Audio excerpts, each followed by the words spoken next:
Check, check, check, check, check, check. Got it. Good.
Good evening and welcome to Wednesday Bible Study. If you're tuning in from somewhere else, welcome to somewhere else. If you don't have the C3 app, you can download it.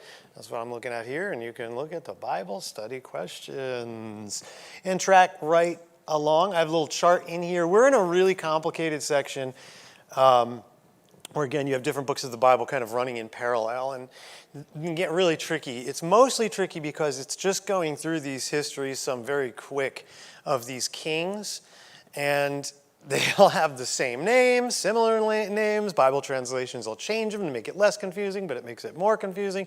So it's just, it gets a little messy, and so even on Sundays with the scriptures, I'm trying to bracket things to try to help you guys out, clear some things up. There's really no way around it. These sections are going to get even a little bit more confusing when we get into a few kings down the line. Hezekiah, he's going to appear in the prophets. So what we're going to do, like Elijah and Elisha appeared, and they weaved themselves through these stories about the kings, I'm actually going to take the prophets and weave them through the stories of the kings too, even though they don't actually appear in these books. They're mentioned very, very seldom, but it's the other way around. So about-ish, the time when they appear, I'm going to weave them in. So sometimes, like with Amos, that'll be a whole Sunday. Other times when a prophet is there for a long, long period of time, then I'll just take that section of, for example, Isaiah, and I'll just use a little bit of it like I did with the Psalms when we hit David, right? So I'll put a little bit in there, then we'll go back to the Kings, and then we'll put a little in there, and I'll just keep going back and forth. So depending on the prophet and how long it is, that's how I've decided to handle this. But right here, these are running pretty steady in parallel. Here we have basically one section that's not, we'll discuss that. So yeah, so we'll jump right in, but just let's do a little application question for the people who are here. Have you ever been fired from a job? And if so, if you can say, why? If anyone wants to go. Lonnie's on it, go ahead. It was a summer job of baling hay and throwing it on the wagon. And I was interested in this girl, and she was moving, and I was far too interested in that, but it wasn't working. And so I didn't get fired, but when he selected workers for the next day to come back, I wasn't chosen. Baling hay is hard work. Yeah. I did that for a while. That's really, really, really hard work.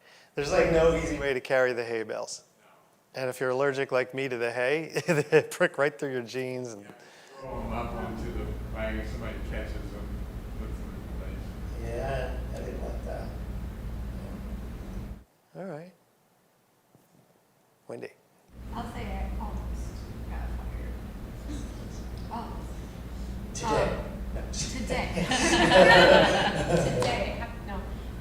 It was a long time ago, but I was working as a supervisor in call center for a brand new project that we didn't really have any training for, and so nobody knew how to tell the workers how to do their job. And then, so I was trying, and none of our equipment worked.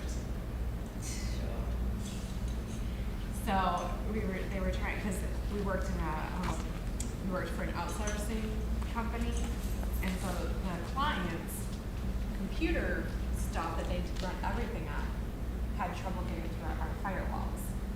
So it was just not working. So we had that downtime, and the people in the upper echelons were like, why is your productivity so low? Blah, blah, and all this stuff. And you don't have any control over your people, and da da da. And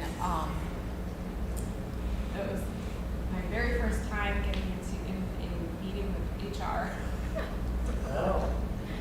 And they said, what we should be doing is firing you, but we're going to demote you. So I got demoted instead of fired, which is awesome. But the reason It is awesome. It's awesome. The reason why they demoted me or fired me from my supervisor position instead of flat out firing me from the company is because I was in the process of getting FMLA approved because my stepdad had terminal cancer.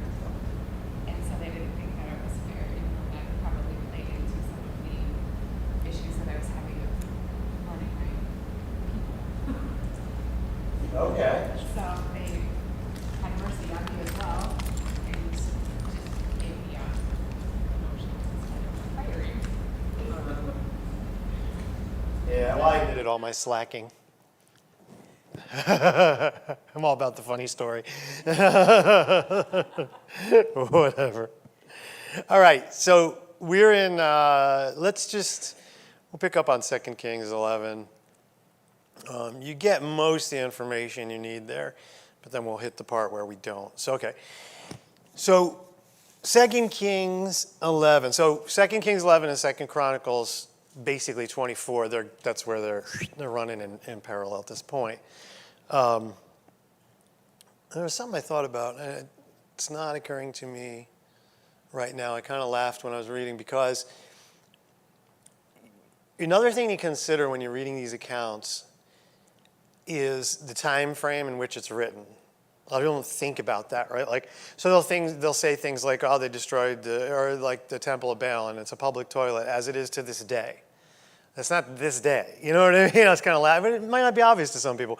It's not this written hundreds of years ago. So, the person is writing whatever many years afterwards. And it's kind of like the Gospels. You have to have a basic understanding of what might have been written first and what might have been written second, because then it makes sense. So one person may decide to leave something out of another because it's already been stated, or add something because the other person didn't say it. So whenever you're looking at these things, because a lot of atheists will use this to say, like, the Gospels or the Bible, they have contradictions.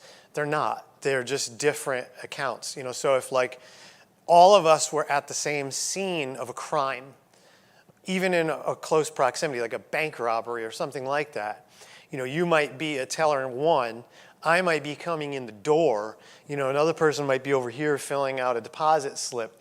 One person might be here, another person might be an employee behind the counter, right?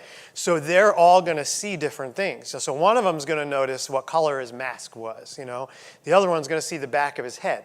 Somebody might be handy with firearms and know what kind of firearm he's using, so they're going to mention that. So you might have 3 different descriptions of the guy that seem different, but it's the same guy. They're just different angles. Make sense? And so this is one thing you got to get used to seeing. Like, you're going to look at something and go, wait a minute, that other thing didn't say that. Or you look at something else and say, well, the other thing did say it. So you have to try to, back up and reconcile it, but realize they're being written at different times. So it's not like, Matthew, Mark, Luke, and John all got together around a table and said, let's write about Jesus. You know what I mean?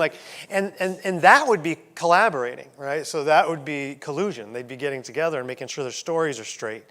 The good thing about it is they didn't, and they all came up with the same basic stories, but of course they have different details. Like, detectives will say, really good detectives, I saw an interview with one, he's like, you always know when people are lying, like 4 people who committed a crime, because all their stories are exactly alike. That never happens. Like, if Carolee described staff meeting to you, and I described staff meeting, and Heather, we'd all give slightly different accounts, and we might even contradict one another. I might remember something different. She might remember a different detail. Nobody, 4 people were never in tune like that, where we all remember exactly the same thing. So it's something to keep in mind here, because you're going to read both of them, and you're going to say, wait a minute. That seems different. And don't ever let that throw you, and don't let any unbelievers throw you, because it's different. It's supposed to be like that, and that's a good thing. And also, we see time and time again, we're going to get different details because of that. So just kind of thinking about that, because as I go through and I'm reading them both in parallel, I laugh about what they choose to leave out or not, you know what I mean? And even in the Gospels, we're going to hit this, and it's going to be, I really haven't even figured out how we're going to do it.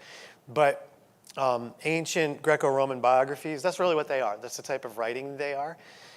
They don't necessarily go in chronological order. It's not the goal. So Mark, it is-ish, but it's like snapshots. It's like, if you're in art class, it's like a montage. It's like looking at a photo montage. And they're supposed to be listened to or read in one shot, all the way through, one shot. That's how it's supposed to be done. People don't do that. Matthew, one shot all the way through. And then what you do is you get the montage. But if you notice, probably the most prevalent between Matthew and Luke, Luke will take things probably from Matthew, maybe other sources or interviews. He said he interviewed people. That's what he says. And so sometimes like they're out of order. It's like taking Matthew, cutting it up and like rearranging it. And so it's really weird. It'll really throw you if you're trying to put them together. So I don't know if we're going to be able to do them in parallel because it's really weird. And sometimes I'm like, why did you put that there, Luke? I don't get it, But just understand, in this here, it's a different type of literature. It's not like reading a book today. And even today, we have different types of literature, and a comic book shouldn't be read the same way a novel should be read, or you get what I'm saying, right? So you have to place it inside this type of literature and be intelligent and mature about it and understand it is what it is. So we arrive here today in one of these kinds of places. So we'll start off with the questions. What was the wicked queen's name? Carolee is on it. That's it. Nope. Athaliah. Okay. But close enough. Thank you. Here's the other thing. And I've said this before, but it might have been a long time. And also, we have some new people here. Nobody is saying this right.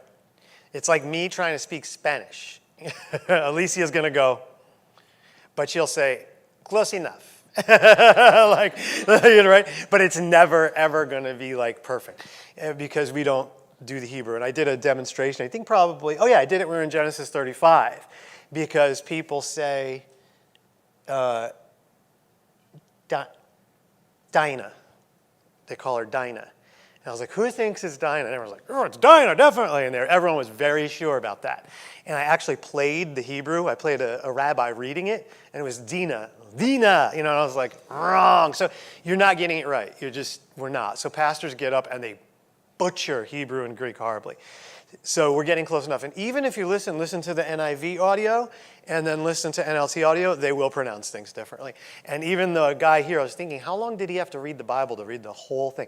Multiple recording sessions, right? So sometimes the volume goes up and down a little. But sometimes he will pronounce certain names. Joab, the army commander. Zeruiah. He'll say Zeriah or Zeruiah. He does it differently sometimes. It's probably been like a month since he read it, right? And so don't get hung up on it. Just as long as we know who we're talking about, right? So like in the room, if Theodora isn't here, I'm probably the closest that can pronounce the Greek. And even she's like, you know what I mean? So just don't worry. Like, okay, so we get as close as we can. So yes, you get points for that. You get close enough. All right. So how did she come to rule over Judah with no king? Yes, Alicia. Because she was the mother of the king, so she said, nobody's going to take this from me. So How did it come about? You mean? Like, how did it happen? I think she did it she proclaimed herself? Didn't she kill everyone? No. Was it after? She didn't sure. Later. She what? How did it happen? Wendy. Ahaziah was killed. Ahaziah was killed by? Well, the son. You know. James. Yes. There. And then Athaliah found out about it, and she started killing all the rest of the royal family. Okay. So exactly. So if you go back, so Jehu is only really supposed to be killing Ahab's family, but he goes ahead and he kills like Ahaziah, who's the king of Judah. So he's supposed to be dealing with Israel for the most part, and he just decides to go crazy. So he kills Jehoram and Ahaziah, both in like the same scene. They're in their chariots, remember? They come out of Jezreel to meet him, stupid. And so they come out to do that, and then Jehu kills him. They both try to run. Ahaziah gets a little further away, but still, he's dead. So it's like he eliminated Israel's wicked queen problem and then created one for Judah. Exactly. So exactly.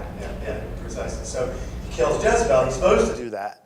But then he goes too far. He kills Ahaziah, and then so now Athaliah, the queen mother, takes advantage of it. And so she wants total control. And so she kills everybody, all the children, basically. She's horrible. Kills all of the children. So she maintains power. Oh, wait. Wait. You know, oh, never mind. It's a bad joke. I think through, I'm like, nope. You know how many times I do that when I'm preaching? I'm like, God's like, no. It's too many emails. You're going to, you have enough meetings already. All right. So what was Ahaziah's sister's name? So that's the king who got killed. Carolee. Man, you're going to let me finish the question? No. No, you didn't, so go ahead. Jehosheba? If you're Hebrew. Do you want me to spell it? You tried to do it like for real. Jehoshua. We'll call her Jehoshua. Okay. Yeah, it's easier to do. Jehosheba. It probably is that. Jehosheba. And then you get it. Yes. What did she do? She took Ahaziah's infant son and, can I continue? Hid him in a room Yeah. for 6 years. Oh, he was hidden in the temple of the Lord for 6 years. Yes. Right. So I made that joke. It's kind of like leaving your kids in the kid care on a Sunday, come back 6 years later for them. That just occurred to me. I was like, that's really funny.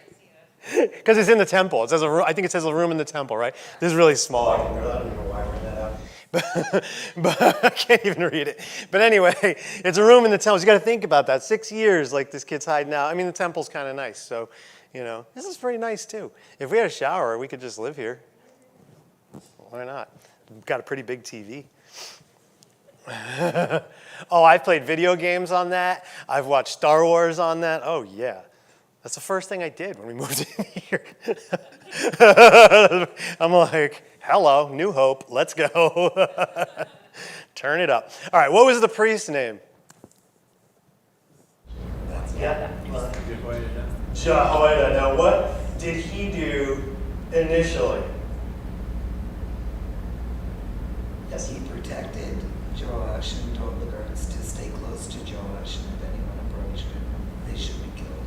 Yeah. So he's pretty strategic in the palace, the temple, everything. He makes sure there's like stations of guards, like a whole line of them. And do you know what he equipped them with? David's. Yes. From David's time. David's. So yeah. There's like little cool little things like that, like these artifacts that they're found, like Goliath's sword that he collects later during the time of Abiathar. All right, so we got that. We got 4, 5, 6. Okay. Now, how did the queen respond, and what happened to her? Lying. Treason. Treason. And? And so they didn't want to kill her right there, so they took her out to the horse stables or whatever. Killed her there. Why didn't they want to kill her where they were? They were in the temple. It's the temple. And so if you remember, just to connect some dots, like if you're looking at, I mentioned Joab, right? So it was David's military leader, right? And he forms the revolt. And so what he does is he goes in and he grabs the horns of the altar. So the regular altar was pretty big, so it was probably like the incense altar, which I believe is like 7 feet by 7. No, that's the regular altar. The incense altar's smaller. So I think the regular one's 7 by 7 or something, like it's a big square. And so 7 feet, I don't think I could do it. And I got a pretty good wingspan. So it's probably, but anyway, it was a way, if you were gonna get killed, it would be a way to plead for mercy. And so the altar was like a table and it had like horns on the corners coming up. And so it was a place you could go for mercy, and you didn't want to defile the temple either with like a human sacrifice, then it would be. So try to connect things together in your mind. They plead for mercy. Adonijah does the same thing when he revolts against Solomon. He pleads for mercy there too, right? Yeah, right, Adonijah and Solomon, yeah. A lot of crazy names going on in my head. All right, so what did the priest then do once the wicked queen is dead, Athaliah? She got that today. He made a covenant between the Lord and the king and the people, and that they would be the Lord's people. And then they tore down the idol of Baal, Baal, yeah. killed, beaten. Makes sense. I was going to ask you the name if you do that. Good, we got it. Yeah, so basically like religious reform. So he destroys all the bad worship, and then he, reinstates, the good worship, making a covenant. Basically like renewing the covenant, between, God and the people there. All right. So how long did Joash reign? Whoa, I don't know whose hand went up. You guys are going to have to come to an agreement on this one. I think you have it. 40 years. Okay, 40 years. How long was it, though, before he initiated reforms? Oh, I read that. 23 years. Oh, She got it. I don't know if the hand went up, though, so I might have to take points off. I don't know. Make you sit in the back row. Yes. So what was done to help this? Like these, I'm so sorry. Did I say the question right? Yeah. How long was it initiated? Yeah. What was done to help out these reforms that he initiated? Lonnie. Took chests and wore a hole and collected money just for the workers. So normally, the tithes were very similar to the concept of like a tithe here in the church. You know what I mean?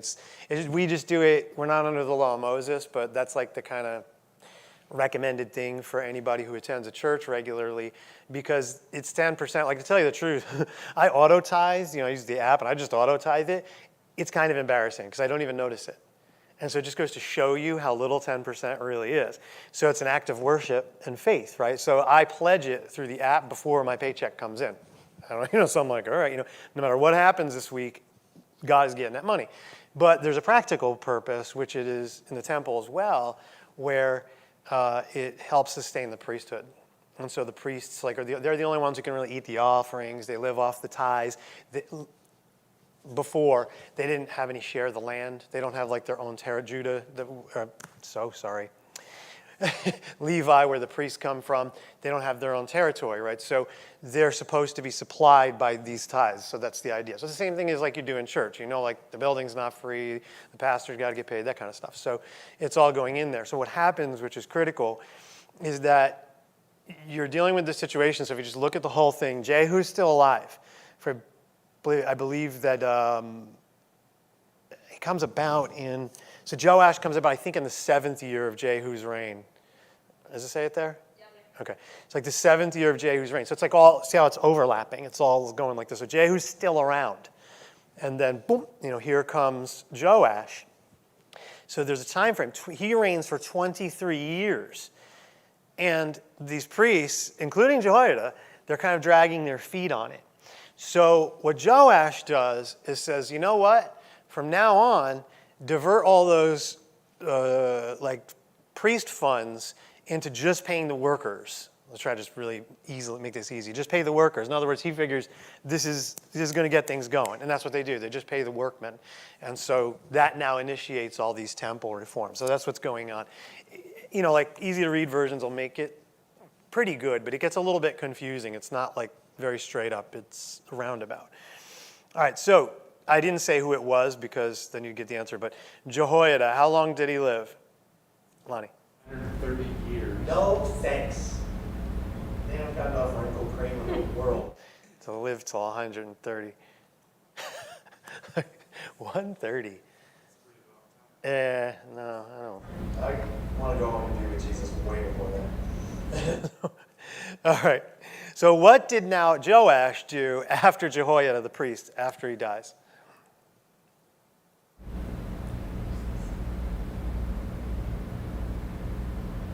It's not good. That's it. The people abandoned the temple and worshipped Asherah, poles, and idols. Because of their guilt, God's anger came on Judah. Judah's sons, Zechariah, was stoned to death.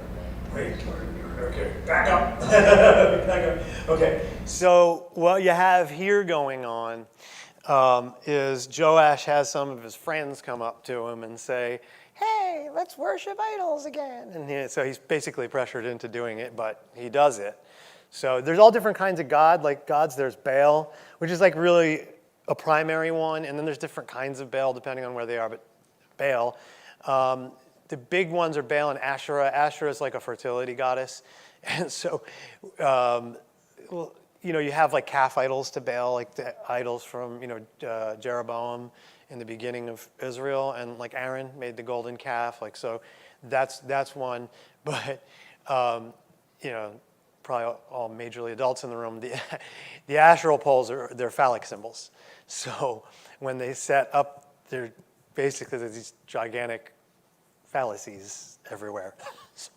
So it's like really insane, So that's why some versions will say they cut down the detestable poles. It's like, they're detestable, right? So you can imagine a place, like we think this is crazy, right? I was talking to Heather about it. What were we talking, what was it in reference to? I was basically complaining about Christians, which I do all the time. but I was saying that like Christians get, this is just my opinion, like they get too worked up about like movies or not, not watching like certain things, or it's like, I get it with the kids. Like I totally, that's fine. I get it with the kids. But like adults, if you don't like it, turn it off. But if you think about it, the Bible's nuts. Like look at what we're reading here. Like they have, adults, if you got kids at home, just earmuffs. But you're looking to have like all these gigantic penises like all over the place. You know what I mean? That's like, that's crazy. That's crazy, right? So, they can't turn this off. It's all over the place. People are like, the world's so crazy. Look at what's on TV. I'm like, have you read this? You know what I mean? Like, this is crazy. Like, it's not that bad, right? Plus, go to France. They have like boobies in the buses. People, you've been to France. That's the first thing I noticed. I got there. I was like, oh, you're allowed to show nudity, like in your advertisements in this country. That's interesting, So, American Christians are the funniest people in the world. But anyway, so I'm giving you an idea of the gravity here. It's crazy. It's really, really crazy. So when they say Asherah, I'm trying to give you some background here and give you a picture in your mind. Now you're like, thanks for that picture. But it's disgusting. It's really, really detestable. And then you have Moloch. He's associated with like child sacrifice. So you have people killing like their adult children. So they're killing their kids. Some they burn in the fire. They throw them in fire. It's a bad thing. So a lot of people are like, why are they killing everybody and wiping them out for worshiping these gods? It's not like they're coming to, I have no idea, a Mormon church. You know what I mean? Like that's wrong. You shouldn't go there. You know what I mean? It's like, no, they're killing their children. So these gods are causing them to kill kids, right? So they're going out and, hey, let's set up some phallic poles in the field over there. It's all really disgusting, disgusting stuff. So I'm not advocating going and killing anybody, but at the same time, I'm trying to put this in perspective. These are really wicked people. They're killing their children in the fire. It's terrible. All right, so now, I hope you have that context. And now, Joash just turns right from this like worship and goes right back to this like crazy stuff. It's not good stuff. Carolee, did you have a question, or are you just fixing your hair?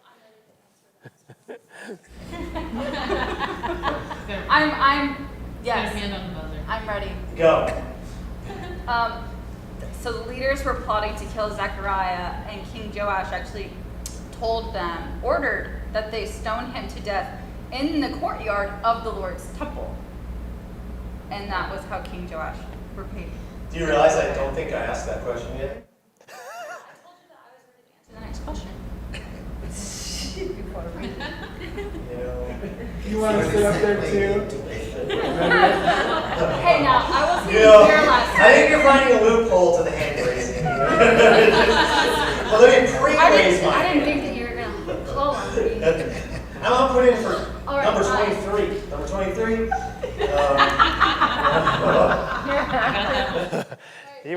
We have to do all kinds of things at staff meeting to keep, order and peace. Because, like, when we talk, like when we're done talking, we say, I make them do that. So when they're done, they're like, the end. And then we know we can talk. It's funny. You could make this place a sitcom. Definitely. The church. Like, it's not the office, it's the church. All right. So, but it would be that crazy. The church. Another good idea. Okay, so it's Zechariah, son of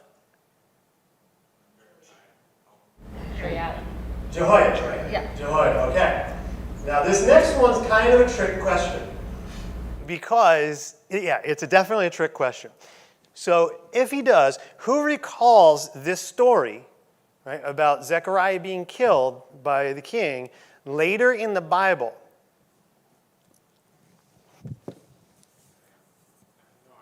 I wanted to ask you, because I don't know, is it the Zechariah that Jesus talked about that was killed between the altar and Is it? Oh.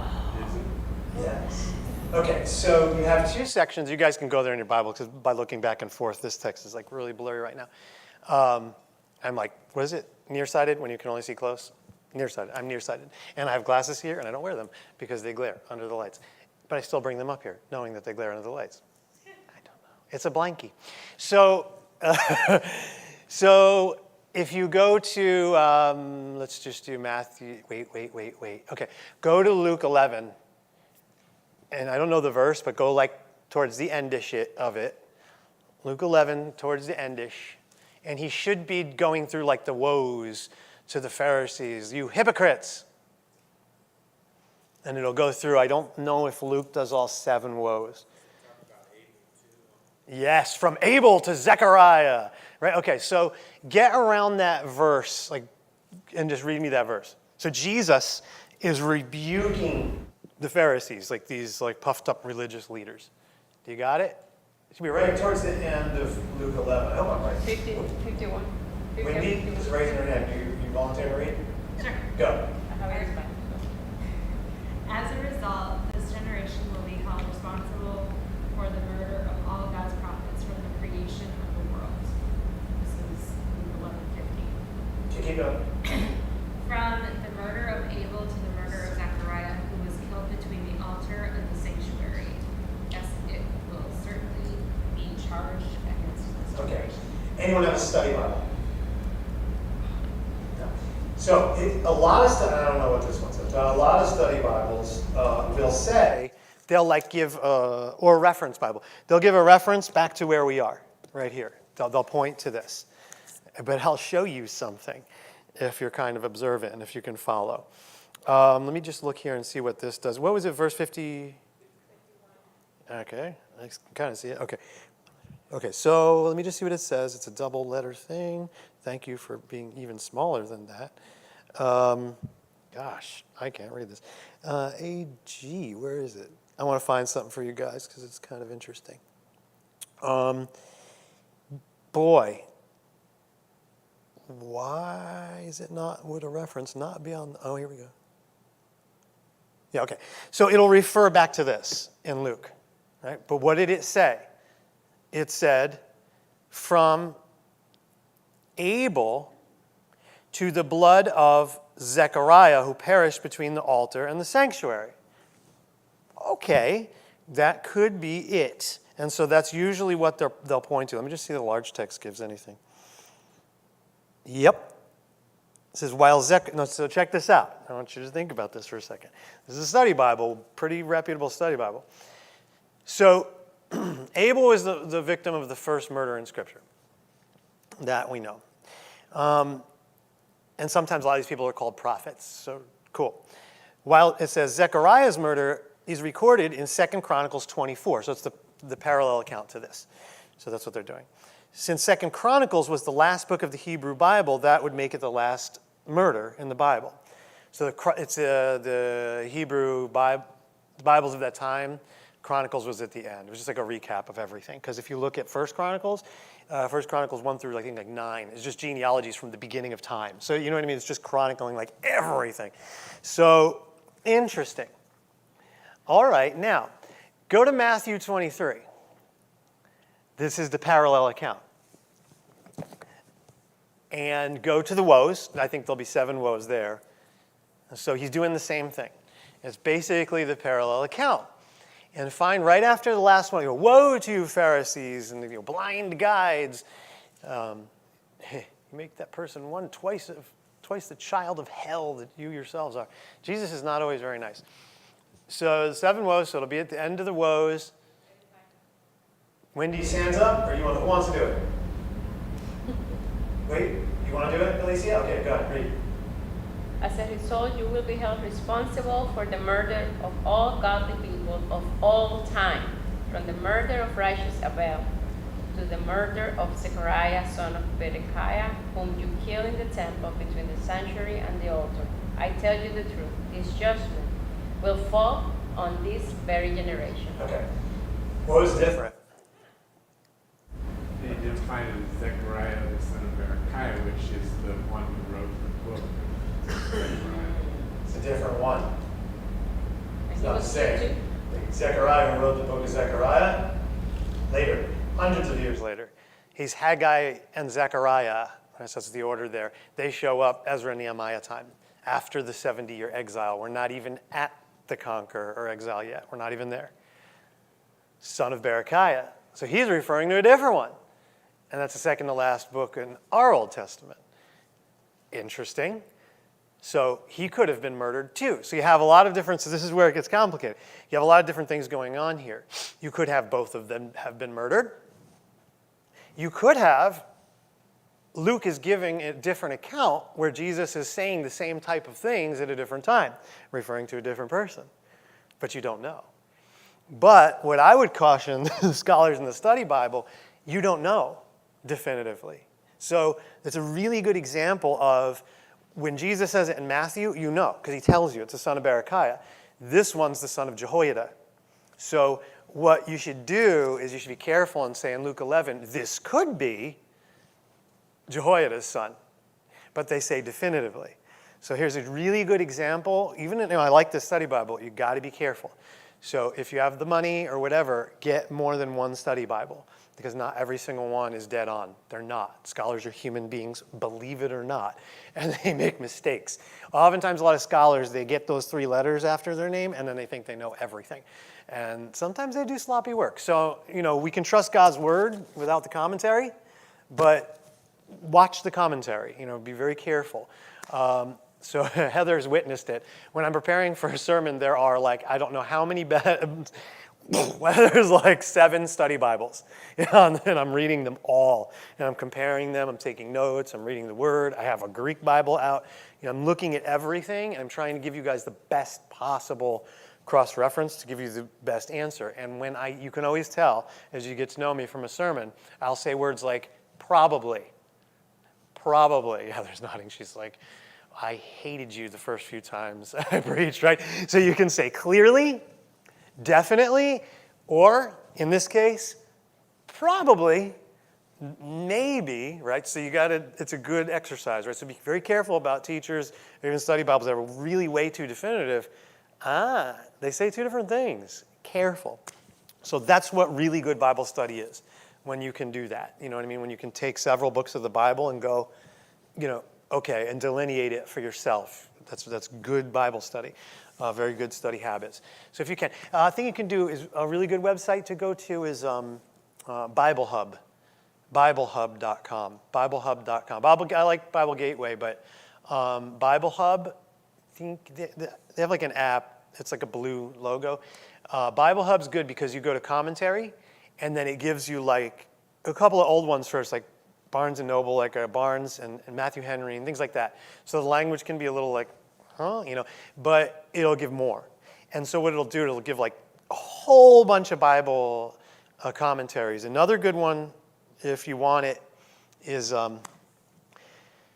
it sounds like C-A-T-E, I think, Catiena. I don't even know what it means.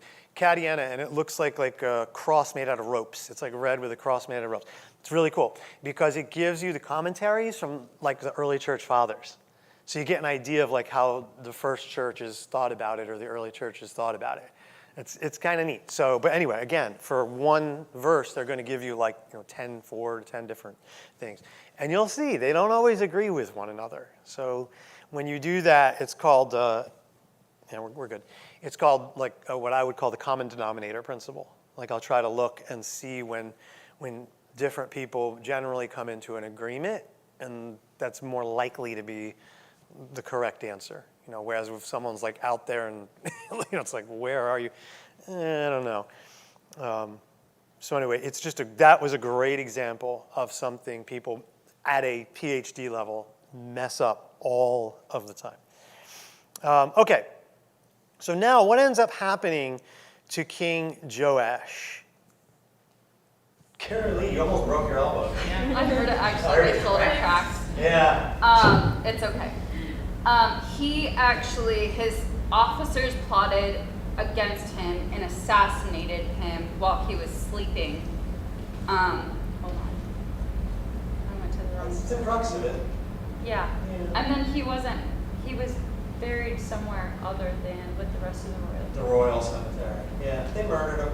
So he got killed for that. And there's like two people with funny names I can't remember right now.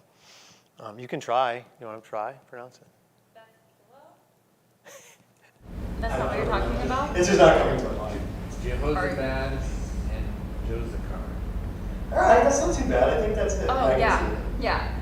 Jehoshaphat, Oh, yeah. son of Shomer, and Jozachar, son of Shineth. That's how I would do it. That was off the cuff. Just kidding. Yeah, no. I kind of do this for a living. Okay, so what does 2 Chronicles leave out? Now, if this says between chapters 23 and 24, it's wrong. It's a typo. It's between 24 and 25. And where do we have to go to find the account? Okay. Okay. I have 3 things that were left out. I have. Well, No? Okay. well, we're going to go one at a time. Okay. I'll go with the first one then. Jehoahaz rule. Yes. So you're going for 17. So did you tell me where it was? 2 Kings 13. Yes, you got it. Okay. So what we do is it's probably my fault because it's a bad question. I messed this one up. I don't know. Dogs must have been barking or something. We go. Meanwhile, in Israel. So that's what keeps happening here. So this was all happening in Judah, like in the south. Now it's like, meanwhile, in Israel. So the chronicler is going to just, at this point, they're more concerned with Judah. And they're just going to go, oh, okay, now we're just dealing with Judah and Israel dead to me. Whereas 2 Kings, they're going to go back. So it's like a show where they're like, and they cut away to a different time. And so now we're dealing with, again, the kings there. So that's what's really important. So you're going to have, 17. Go ahead, Carly, you were on it. So the king in Israel, the first king. And the second king. Well, wait. I'm just asking you. First Jehoahaz. king. Jehoahaz. Jehoahaz, yeah. All right, now, whose son is he? Jehu. Very good. Now, so we'll go for a full circle. Remember, Jehu's a crazy guy in the chariot who killed Ahaziah, right? And then Athaliah came in. I'm putting it together. We got it. Good. Lonnie, you look like you want to raise your hand. Or are you just being ready for Carolee because she's fast? I wanted to add one thing to those 2 killers. They were probably Israelite, but their mothers were, one was Ammonite and the other was Moabite. And so go ahead, tie it in. I know you can do it. So those were cursed people that weren't even supposed to be in From what time? from when they came out of Egypt. Come on, man. No, this is a good one. So Moabite people and Ammonite people. You want to do a big tie-in? Like a bang to the story of Lot. So when Lot goes and hides, his wife, pillar of salt. Zoar doesn't like Zoar. Means little place, by the way. They go to a cave in the woods. The daughters want to continue the line. I'm like, there's no more people in the world. But anyway, and so they decided to get the dad drunk. And what else but sleep with him. And so they sleep with him. And so the older daughter, Moabites, father of the Moabites, which makes Ruth amazing, right? So there's a lot of redemption in there. She was a Moabite woman. And then you get Ammon, the father of the Ammonites. So these children are known as a product of a very disgusting thing, detestable thing, even though Israelites sleep with each other all the time too. Anyway, crazy people. All right, so what did he do wrong and what was his punishment? This is Jehu's kid.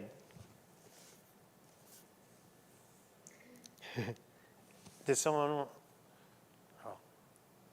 Go for it. You wrote it down. You came prepared to class. Honestly.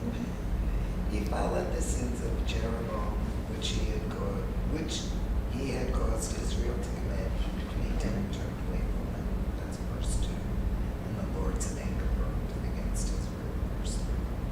Yes. Who is the next king of Israel, and why is it confusing?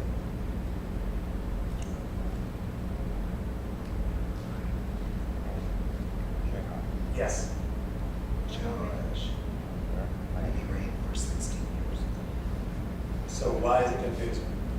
Oh, please, I wrote my own commentary. I mean, my notes would be like, this whole thing's confusing, It Pastor. just keeps What are you getting at? Wendy.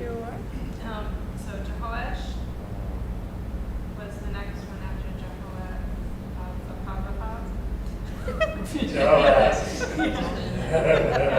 It's confusing because Jehoash was also a king in He's the one who got assassinated. Yeah. So it's Joash and Jehoash are just variations of the same name. So the one that got assassinated, same name. So for a period of time, you have two kings that have the same name. And so Bibles like this one or yours is making this one Jehoash. And it's making that one Joash. Are you tracking with me? You got it? Right? Joash, Jehoash. But if you're reading this in original languages, they're the same. You know what I mean? It's just a variant name. So it's like sometimes in the scriptures, I put the little bracket there and I change the name a little bit because that's what it is. So it's weird. And so if all Bible companies don't call each other up on the phone and go, hey, what are you going to do? Joash or Jehoash here? And 2 Kings 13. And they decide on something different. Now you got people in the Bible study using different translations that are like, that's not what mine says. So it's it's really, really hard. That was my Heather voice. So also doubles for the dog when she's really hungry. But the dog's really cute. She's a little Westie and she's annoying. Did I talk about wanting to kill her? Right from the pulpit. We got home and I was like, did that? Yep. That came out of your mouth. I was like, it was supposed to stay in my head. I would throw rocks at Frosty because I didn't want this See, little doggy to follow me around everywhere I went. Lonnie, listen, storytelling 101. You got to tell us who Frosty is. I thought you were talking about Frosty again. You're going to start there. Yeah, like, My dog with the neighbor. so I'm not inviting you over my The house. neighbor was never there, and the dog liked me, And you just, I'm a cat person. oh, that's weird. Okay.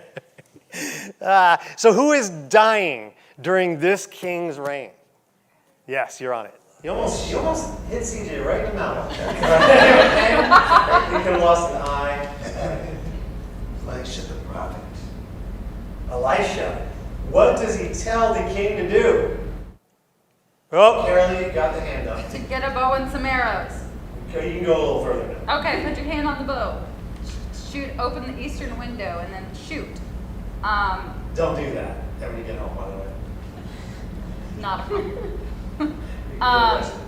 And then he was told to pick up the arrows and strike them against the ground, and then he wasn't happy that the king only struck the ground 3 times, and he said that he should have done it 5 to 6 times. So he'll only, I don't know if I'm going too far. You did, but that's okay. Okay. So now you're only going to defeat what, the Arameans? Yeah, 3 times. Who's the king of Aram at this time? Hey, Ben. Ben. It's weird. I said it was weird.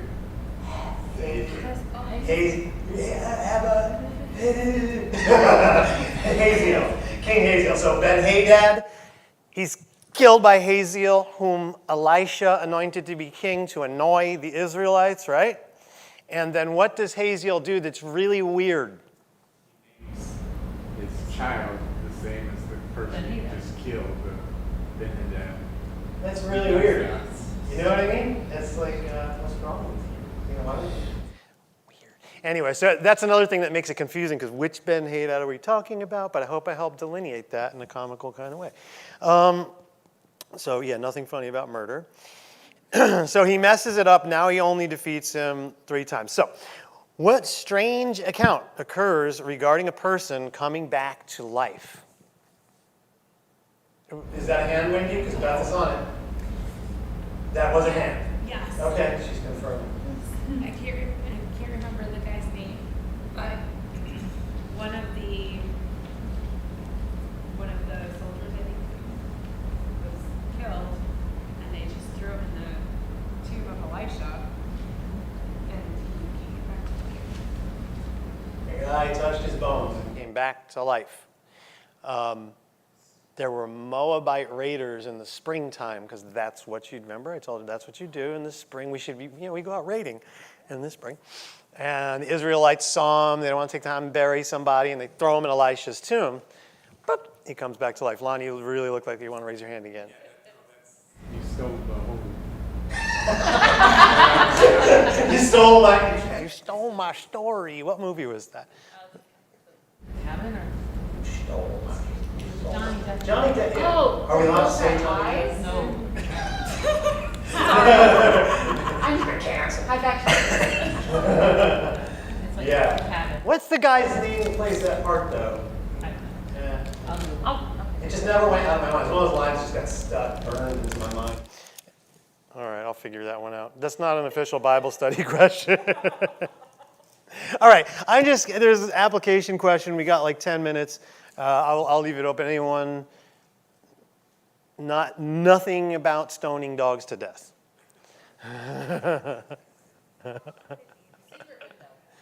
Huh? secret window. That's the name of the movie. That's what's important. So So that's the Googled big that. takeaway. I Googled it. It was really a weird movie. It was a really weird movie. Creepy. It was. No way. Johnny Depp stole the story. He did, yeah.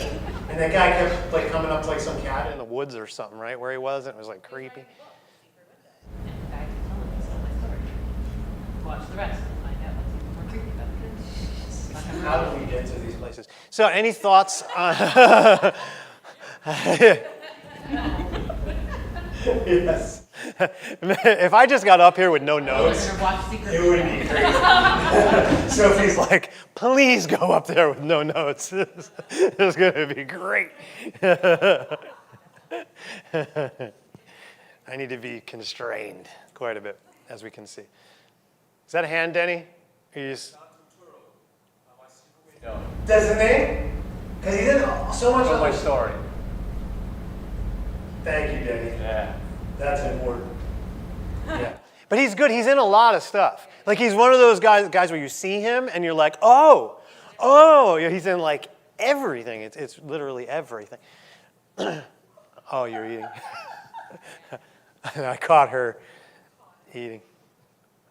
Yeah. So everyone's like, man, I really want to go to your meeting. It's crazy. I try to get through everything in like 15 minutes really, really fast. And if anybody tries to elaborate or talk, I just like run them over. And then we just talk the rest of the time. It happens exactly like that. No, let me talk. We hang out. Sit for a family time. We pray, right? We start by praying. Mow through the staff minutes. And then we just hang out. It's like you're supposed to get close to people like that. We do a devotional too. We do it, yeah, at the end we do a devotional. I stop at least like 5 minutes before to let you guys say something. Sometimes we'll ask you a question and we'll know that we'll get you on a tangent. That's We true. can You guys stall for the person that's doing it. I'm really not a hard person to get going on No, a you- tangent. That's no accomplishment. Getting me to go on it just has to be quiet in the room for like 6 seconds. That's it. All right, so any other thoughts? Thoughts? Questions? No? Nothing? All right. So the application is just living life wholeheartedly. I'm going to kind of do an extension of this. I'm going to actually like do steps of that, like how we like actually practically live that out. I'm going to try to take some stuff from the Bible, of course, from like 2 Peter probably, and I'm going to show you how he lays out steps in living like this wholehearted, godly life, to make it a little more practical. But just, some reflection, like living life with passion, living life wholeheartedly. So I'm basically using what Joash did, or Joash didn't do enthusiastically. Like, you have Elisha there, and he gives this big, kind of exaggerated thing, which if you're really looking at it, it could be fake. Because he's like, Father, Father, I see the chariots of Israel, and what he's hearkening back to is when Elijah gets taken up. What do they get separated by? Like a chariot of, I think it's a chariot of fire, that separates them, right? And that's exactly what's said. Father, Father, I see the chariots of Israel, right? And so what the king is saying is that he's going to die. He's very dramatic about, we're going to be separated like you were from Elijah. It's like this big moment. And then so he gets this big chance to do something enthusiastically, and he's like, you know what I mean? Instead of like, yes, thank you for this prophetic thing. And so what that leads to is like, think about the other Joash, how, Jehoiada saves him, right? So for 6 years, he keeps him in the kids' ministry. He keeps him there for a long time, keeps him alive, anoints him king, kills the wicked queen, preserves him, shows him how to worship, right? Shows him worship. He installs all this really good worship. He's doing good. He dies. And he just turns around and forgets it all. So clearly, this couldn't have been enthusiastic, or there was passion at one time, and clearly there's not. And so in our relationships and lives, and so you could build this right to your friendships, your marriages if you're married, and then to the Lord. You know what I mean? It's kind of like with the relationships and people, it's like practice for Jesus. We're supposed to be treating people like Jesus, right?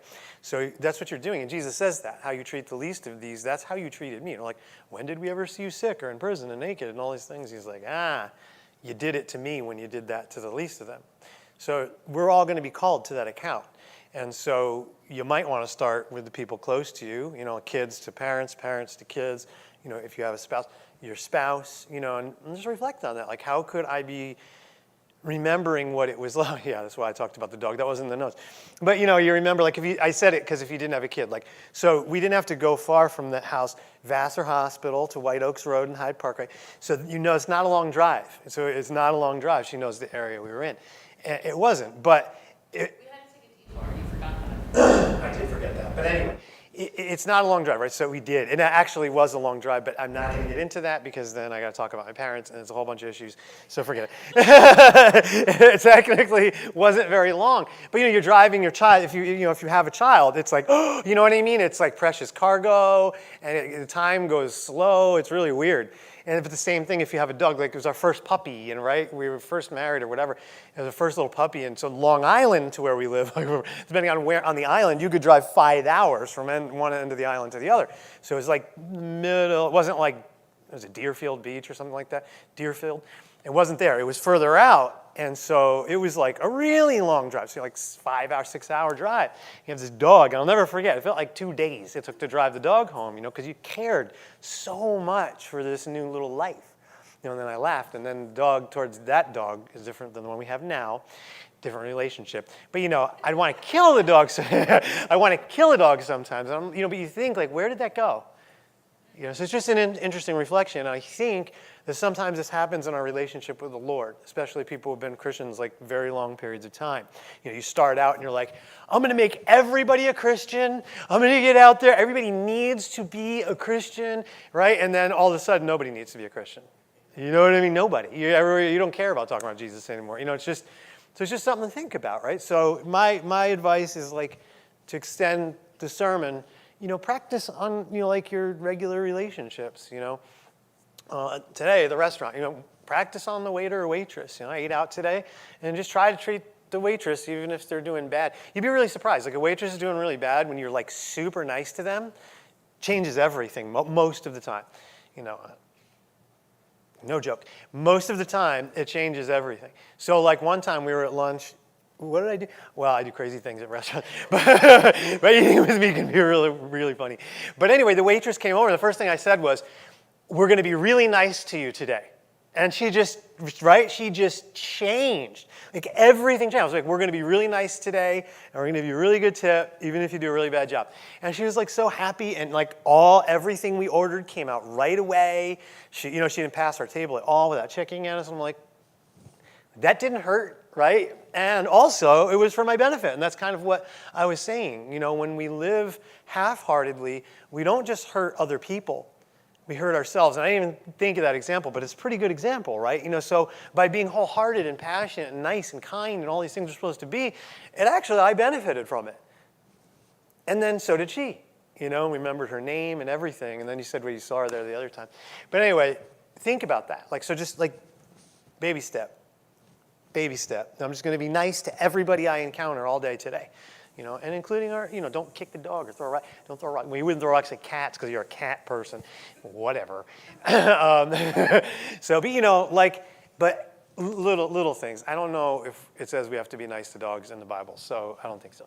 But we shouldn't be mean to them either. But anyway, people, right? Practice on the people close to you. Because we often, have you ever heard the line, we're going to wrap up, you know, like, I treat people that are close to me that way. You know what I mean? Like, an excuse to treat people poorly. Like, you know, people, I'm sorry I yelled at you, but when people are close to me, I just, you know, I speak my mind. You know, you ever hear something like that? You know, it's like, so you're a manipulative abuser? You know, like, I don't, is that what you're telling me right now? You know, so weird. But no, it should not be that way. You know, we shouldn't get used to the people in our lives so that we treat them poorly. And we shouldn't get used to Jesus so we treat him poorly by treating other people poorly. So that's the point. All right. Good time today. Good jokes. A lot of fun. We'll do it again next week, Lord willing. If you're still there, hello? They're like, yeah, I got popcorn. All right, let me pray for you and me. Lord, I thank you for this church. Thank you for this time. Thank you for the breath in our lungs that we even have it. And so let's remember that. Lord, just remind us of that through all the little things. Let us see the whispers and the small things in life. Let us see you talking to us. And so I pray that you open up the eyes of our hearts and that you allow us to see all the beauty in your creation, especially your humans, that you've put here on earth so that we have compassion for them, so that we bring them to Jesus through love. That is the only way we're commanded to do that. So please let us remember that. Let us remember not to take things for granted, especially those things that are in our lives every day supporting us. So really, really important. And so we thank you for all these things, God. We pray that you restore a passion for Jesus and a compassion for those for whom he died. We ask this in Jesus' name. Amen.